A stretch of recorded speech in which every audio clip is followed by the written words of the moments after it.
Custom fields are an essential tool to gather specific customer information that goes beyond standard data points. To help you make the most out of this tool, we've made some improvements to how the fields are organized, created, and managed. Let's check the changes. A cleaner interface and new visual indicators to identify unique and searchable fields for better usability and faster navigation. Easily switch between different object views, such as contacts or opportunities, using the top dropdown. Instantly see how a custom field will appear on the contact page, helping you configure fields with more confidence. Let's learn how to create a custom field from scratch with these improvements. Begin by selecting the Create Field button in the Custom Field settings. Select the type of field this should be.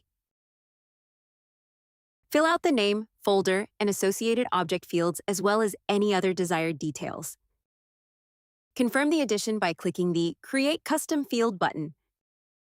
By reducing friction and improving clarity, this update helps teams work faster, make fewer errors, and manage data more efficiently at scale, keeping your list organized, search fields usable, and information clear.